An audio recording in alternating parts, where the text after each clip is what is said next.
संत मिलन को चालिए। देखिए, मैं किसी कलाकार से मिलने की बात नहीं कर रहा हूं। कलाकार की सभा में आप कैसे भी जा सकते हैं, लेकिन कभी ऐसा सुनने में आए कि एक संत सत्संग करने को आ रहा है या संत हमारे आंगन में पधार रहे हैं, दर्शन देने को पधार रहे हैं, जैसे महात्मा जी पधारे हुए हैं। ऐसा भाग्य, बड़े भाग्य से ये सत्संग और संत का सम्मेलन होता है। तो कैसे जाना चाहिए वहां पे, घर से कैसे निकलना चाहिए? संत मिलन को चालिए। मैं नहीं कह रहा हूं, ये वाल्मीकि जी महाराज ने अपनी रामायण के पहले पन्ने पर लिख दिया है। संत मिलन को चालिए, अरे तजमाया अभिमान। डाके संत है, आप सत्संग में जा रहा है और वो परमात्मा का सच्चा दरबार लग रहा है, तो तज माया अभिमान। आप कोई 10-15 गौरा ठाकर साहब हो तो अपनी ठकुराई ने उठे मेलों में ढोलिया माती छोड़ना होना। क्यों आप जड़ा कई करोड़ों ठाकर उन सत्संग रे में बैठोड़ा संतों रे चरणों में लोटे, और ठाकुर जी भगवान रो दरबार है वो, उनमें एड़ा कई ठाकर रोता फिरे।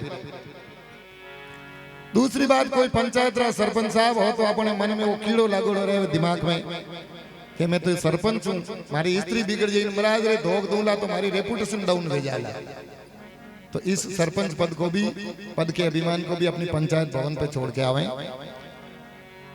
और किसी भाई के खोपड़े में ये भी फिट हो जाता है कि मैं एरिया का माना हुआ करोड़पति आदमी हूँ, बहुत बड़ा बिजनेसमैन हूँ, मैं महाराज को धोख दूंगा तो मेरी रेपुटेशन थोड़ी डाउन हो जाएगी।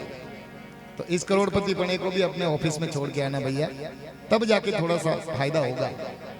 और ऐसा मन निर्मल करके, मैं कुछ भी नहीं हूँ, परमात्मा का बनाया हुआ एक माटी का पुतला हूँ और मेरे सच्चे दरबार में नतमस्तक होने जा रहा हूँ, मेरे संतों के चरणों में लौटूंगा और अगले जन्म 7 जन्मों की पूंजी कर लूंगा आज। ऐसा मन निर्मल करके जब घर से अपन निकलते हैं तो घरों जितना पाउंडा सत्संग तक पीदा है, गिनियोड़ा कोई 1000 पाउंडा चालने आयो, कोई 5000 पाउंडा चालने आयो, कोई 100 पाउंडा चालने सत्संग तक आयो है। वतराई अश्वमेघ यज्ञ फल आपरे खाते में भगवान लिखे, धर्मराज जी कनो लिखा है। बोलो अबे हवन करवारी जरूरत है, कटी जुग करवारी जरूरत है, तीर्थ करवारी जरूरत है? घर बैठो गंगा आवे पण फूटो करम वे जने ऊपरू भरे नीचू जरे तो सदाशिव भी कोई करे।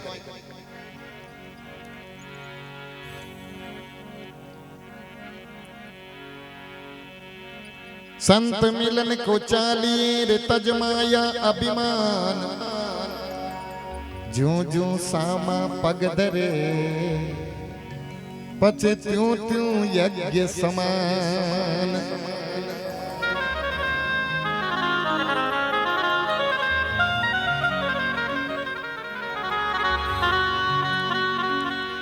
दूसरी बात, संतों रे सामने नतमस्तक वेन क्यों जावा? और सत्संग में पहली बात तो जावनो फायदो को कटी डिस्को पार्टी रहती गई, कोई रंगीलियों आवती गई, उठे जाओ सत्संग में मिले को आनंद तो है कोई, मजा तो है कोई। सत्संग में तो आनंद आवे, मजा नहीं आया करे। तो संत मिल्या इतना टले, कोई कोई टले, काल जाल जमचोट। काल रो मतलब समय, दिन में 3 वेला अपने माते बुरो समय आया करे। हर इंसान रे माते 3 वेला मौत मंडराया करे दिन में, मौत 3 वेला आवे दिन में। और वन्ने साधु संत त्रिकाल संध्या हाजे, तीनों टाइम संध्या करते हैं, ब्रह्म मुहूर्त में, सुबह सुबह, दोपहर मध्याह्न में और संध्या काल में। ये तीनों काल है, दिन में 3 बार आते हैं, जो हमें कुछ भी उल्टा सीधा करके भी मार सकते हैं, हमारे ऊपर कोई नुकसान हो सकता है। इसीलिए साधु संतों ने और हमारे ऋषि मुनियों ने ये व्यवस्था की है कि इन तीनों समय पर आप परमात्मा के ध्यान मग्न हो जाना, आपका कुछ बिगड़ने वाला नहीं है। इन तीनों बुरे समय को टाल दिया। अगर संत की शरण में जाता है कोई आदमी तो संत उसे त्रिकाल संध्या का टाइम बताते हैं, 3 में से 1 संध्या भी कर ले तो भी ये काम हो सकता है। काल टल गया, बुरा काल टल गया, अब जको संत री शरण में जावे उन्हें संत इतरो ज्ञानी बना देवे, इतरो विद्वान बना दे कि उन्हें कोई जालसाजी में फंसा नहीं सके और वो कहीं जाल में नहीं फंसिया करे। और यमरो मतलब जमदूतरा बाप री ताकत कोनी जको सत्संगी आदमी रे बालारी अणियो ठोक ने ले जावे भगवान विष्णु कने। जको संतरा चरणों में 1 महीने में एक बार संतरे दर्शन करे और एक वेला संतरे चरणों में लौट जावे, उन्हें यमदूत री ताकत नहीं है जको यातना दे सके। और यमराज साक्षात भी उसका कुछ नहीं बिगाड़ सकते। तीसरा चौथा चोट, जको 1 महीने में एक वेला कोई संतरा दर्शन करे, संतरे चरणों में नतमस्तक वे, उन्हें 1 महीना रे वास्ते एक्सीडेंट रो खतरो टल जाया करे, दुर्घटना उन्हें जिंदगी में नहीं दिया गया। तो महीना में एक वेला तो आराम कर सको। हर एरिया में कोई न कोई साधु संत मिल ही जावे, कोई ठेको नहीं लागोड़ो कि भाई महाराष्ट्र में हो तो उठे मराठी साधु है तो वही है तो भगवान रा भगत ही जे। भगवान तो सब साधु संतों में ही निवास करते हैं, उनके दर्शन से ही कल्याण होता है। तीर्थ हजारों कर लो और एक संत के चरण पकड़ लो, काफी हो गया।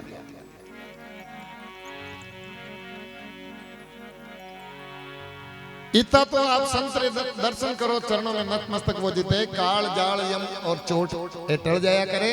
और माथो जो को संतरे चरण में माथो टेक दियो तो फचे कौन भाई, शीस नवाया तो गिर पड़े भाई लख पापों की पोट। जीवन में की दौड़ा लाखों पाप आप की दौड़ा, जैसे दाढ़वी करता था आप मोटा काम कर ही नहीं सको। रावण माल जी जेड़ा पाप तो आप कर ही नहीं सको, यहाँ पे तो छोटा छोटा कीड़ी मकोड़ा रा पाप करियोड़ा, वही संतरे चरणों में माथो टेके और अपना पाप राम नाम सत्य है दिया। तो ये बहुत अच्छी बात है ना, संतों को नमस्कार करना कोई बुरी बात तो है नहीं। ऐसा नहीं है कि हम वेदधारी हैं तो हम किसी संत को नमस्कार नहीं करें, ऐसा नहीं है कि हम ब्राह्मण देवता हैं, हम योगी जी हैं, हम किसी संत को प्रणाम नहीं करें। हर इंसान के लिए ये बात है, हर पंथ के लिए, हर संप्रदाय के लिए ये बात सिद्ध होती है कि संत कोई भी हो। जरूरी नहीं कि हिंदू मुस्लिम सिख ईसाई, जो ईश्वर का ध्यान करता है, ईश्वर का भजन करता है, ईश्वर का रास्ता हमें दिखाता है, वो पूजनीय है। 6 दर्शन का कोई भी संत मिल जाए उसे नमस्कार करना हमारा फर्ज है, चाहे हम किसी भी ओहदे पर हैं, किसी भी संप्रदाय के खास हैं, नो प्रॉब्लम।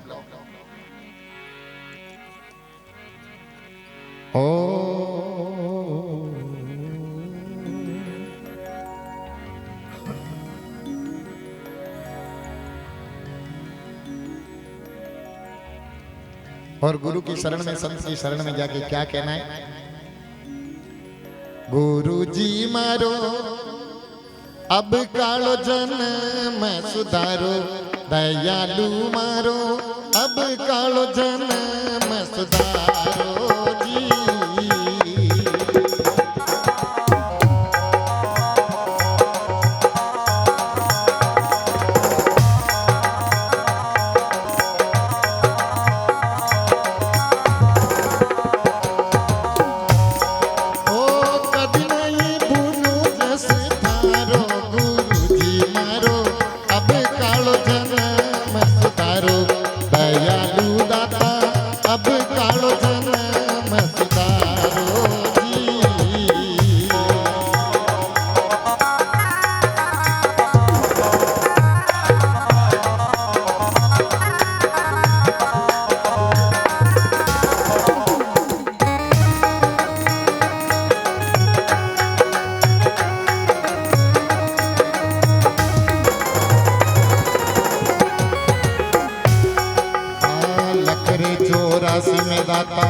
घणो दुख पायो में तो दर दर पशु अवतारो, गोरासा में तो दर दर पशु अवतारो।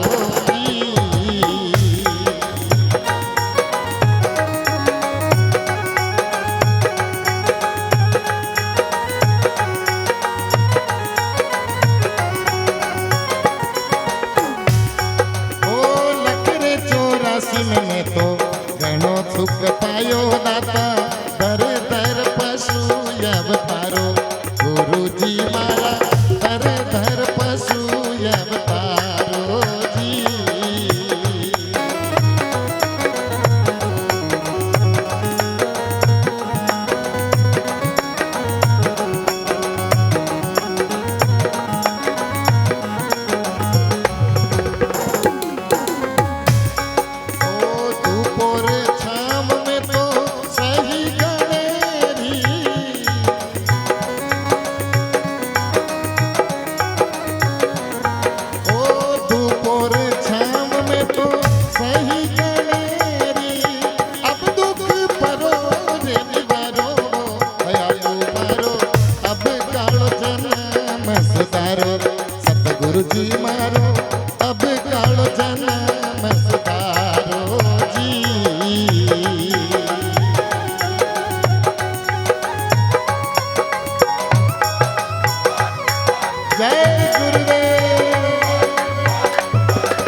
गुण पर निवारो जी।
सहाय करे कौन जीवरी, तीरथ करे लो हजारों।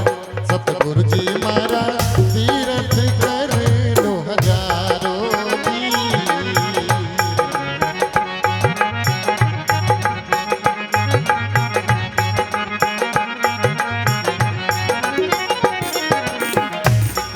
ओ गुरु बिन साथ परे कौन जीवरी,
सब फीका फीका है नेम अचारो, दयालु मारा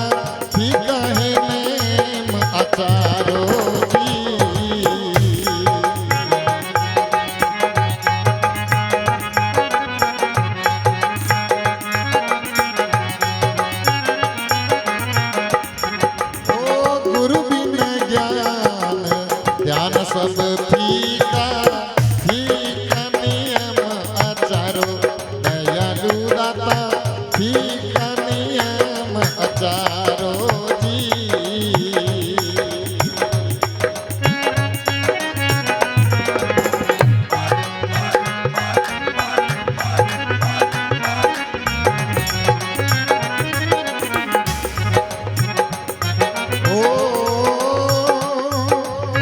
पति बिना नारी काई सुख पावे, पति बिना नारी काई सुख पावे, विधवा ने काई सिंगारो वो दयालु मारो सतगुरु जी मारो अब कालो जन्म सुधारो, सतगुरु जी मारो अब कालो जन्म सुधारो जी।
केवल पर कृपा कीजो,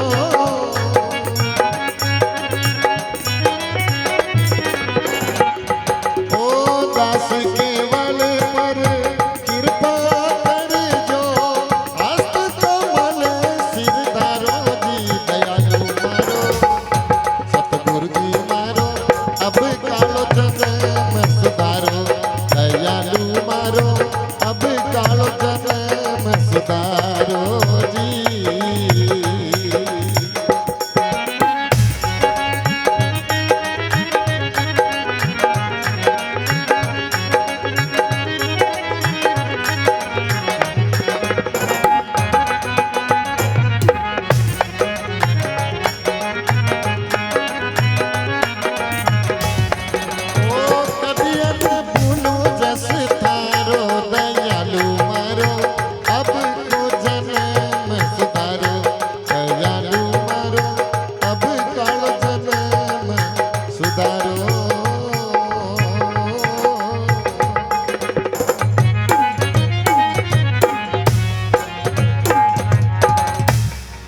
बोलो सत्य गुरु भगवान की।